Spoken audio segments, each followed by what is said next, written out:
আলাইহিসসালামকে বলল, এই জল্লাদ, একে মৃত্যুদণ্ড দিয়ে দাও। তো মৃত্যুদণ্ড কার্যকর হয়ে গেল।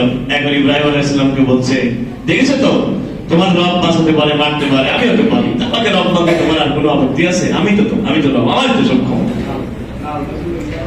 এবার ইব্রাহিম আলাইহিস সালাম বললেন, আল্লাহ তাআলা যে কথা কোরআনে বলেছেন, ফাইন্নাল্লাহা ইয়াতি বিশ-শামসি মিনাল মাশরিকি ফাতি বিহা মিনাল মাগরিব ফাবুহিতাল্লাযী কাফার আল্লাহু লা ইয়াহদিল কওমাজ যালিমিন।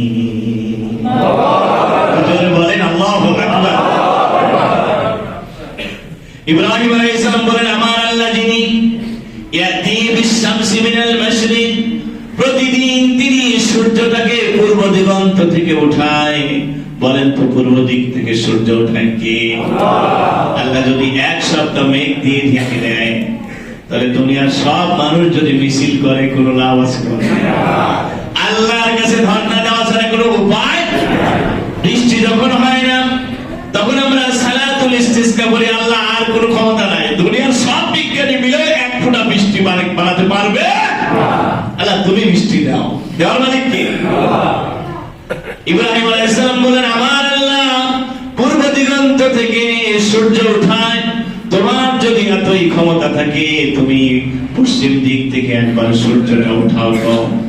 ফাবুহিতাল্লাযী কাফার, এবার কাফিরটার মুখটা বন্ধ হয়ে গেল। আল্লাহু লা ইয়াহদিল কওমাজ যালিমিন, আল্লাহ বলেন আমি জালিমকে হেদায়েত দেই না। এত যুক্তিপূর্ণ কথা শোনার পরেও সে হেদায়েত পেল না, উল্টা সে বলল, ইব্রাহিমকে তুমি আগুনে তোমরা ফেলে দাও, আগুন জ্বালাও, ইব্রাহিমকে আগুনে ফেলে দাও। যুক্তিতে যখন পারে না, তখন আগুনে ফেলো, বন্দী করো, জেলে দাও। ঠিক কি না বলে? পৃথিবীতে সত্যকে, সত্যের মুখকে বন্ধ করার জন্য চিরকাল জালিমেরা সত্যকে স্তব্ধ করতে চেয়েছে। ঠিক কিনা বলে? এখন ইব্রাহিম আলাইহিস সালামকে আগুনে ফেলে দেওয়া হবে। জিবরাইল আমিন এসে বলে, ইব্রাহিম সাহায্য লাগবে নাকি? ইব্রাহিম আলাইহিস সালাম বলেন, আপনি কে? বলে, আমি আল্লাহর ফেরেশতা জিবরাইল। ইব্রাহিম আলাইহিস সালাম বলছে, তা আমি তো এমন আল্লাহর বন্দেগী করি না যে আল্লাহ অন্ধ, যে আল্লাহ দেখে না, যে আল্লাহর ক্ষমতা নাই। আমি তো এমন আল্লাহর বন্দেগী করি না, সাহায্য যদি লাগে তিনিই করবেন। আর আল্লাহর উপরে যে ভরসা করি, তার জন্য যথেষ্ট হয়ে যায় কি?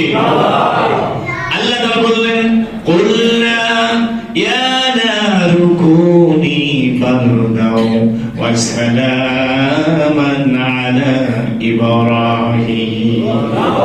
আল্লাহ বলেন, আমি বললাম, হে আগুন তুমি ঠান্ডা হয়ে যাও, সুশীতল হয়ে যাও আমার ইব্রাহিমের জন্য। ইব্রাহিম আলাইহিস সালাম আগুনের মধ্যে তিনি নিক্ষিপ্ত হয়েছেন, আবার ওখানে বসে বসে জান্নাতি ফলও খাচ্ছেন।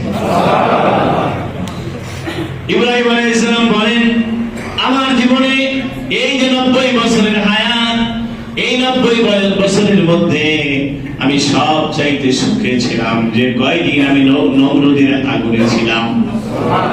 এই দৃশ্য দেখার পরে নমরুদের মেয়ে কালেমা পড়ে নিলেন, লা ইলাহা ইল্লাল্লাহু ইব্রাহিম খলিলুল্লাহ। একটু জোরে বলেন না সুবহানাল্লাহ। আরে বলেন দেখি, ক্ষমতার মালিক কে? আল্লাহ ক্ষমতার মালিক, জনগণ না। ঠিক না? আমরা অনেক সময় ভোট পাওয়ার জন্য বলি জনগণই সকল ক্ষমতার মালিক। নাউজুবিল্লাহ। ক্ষমতার মালিক কে? এখন জনগণকে কে কত দেবে না, কে কত পান দেবে। আবার এই কথাটা আমি একটু আগে দেখলাম এই ফেসবুকে, একজন নেতা বলছে, আমি নাম বলবো না, তিনি বলছে যে এখন আপনারা জনগণের পা ধরেন এই 12 তারিখ পর্যন্ত, এরপরে 5 বছর আপনাদের পা ধরবে। সত্য কথাটা মুখ দিয়ে বের হয়ে গেছে। ঠিক কিনা? তো কথা হচ্ছে, এখন আমাদের জনগণের পা ধরবে। ঠিক কিনা? এখন আমাদের কত আদর কার চাইতে কে বেশি দেবে? আমি এই দেবো, আমি এই দেবো, সেই দেবো, আর নির্বাচনের পরে আমরা হয়ে যাবো তা নয়। ঠিক না?